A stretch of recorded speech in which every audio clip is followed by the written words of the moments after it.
While the cake was cooking, I had cleaned up my mixing bowl and I stuck that in the freezer for during that time frame. I'm now going to start on the filling. So I'm taking that chilled mixing bowl and I am adding 1 cup of heavy whipping cream, 1.5 cups of powdered sugar, and some vanilla. And I'm going to beat that until it has stiff peaks form. And she wanted in on the mix.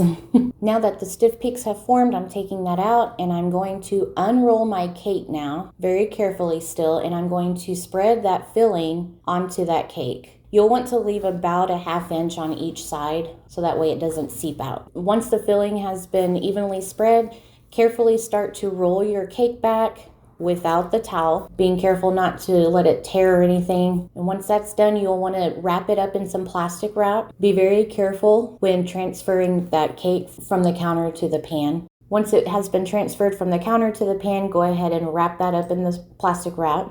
Make sure all of the ends are closed up. And then I refrigerated that for about an hour so that way the filling could set up. Now I'm starting on the chocolate buttercream for the cake.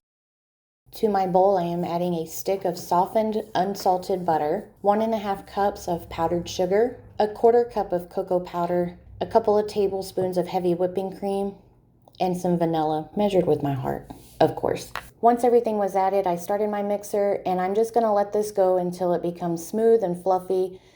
And I did end up needing to add more heavy whipping cream, but I only added a little at a time just until it became the consistency that I wanted. Once it came to the consistency that I wanted, I took it off and it was time to go ahead and frost this cake. I took the cake out of the refrigerator and unwrapped it, and I'm cutting this cake at a diagonal. This is optional, it can be left alone, but this helps with the presentation. Now I'm spreading the chocolate buttercream all over. I'm going to cover as much of it as I can and being careful not to tear the cake. Now that I'm done frosting it, it's time to decorate it. I decorated the Yule log by sprinkling powdered sugar all over it to resemble snow, and then I added a couple of sprigs of rosemary, fresh, and then I had taken some of these fresh cranberries and washed them and rinsed them, and then I rolled them around in some granulated sugar to give it a frosty effect, and added that to the rosemary, and I was done. This cake did have several steps to it, but it wasn't hard at all.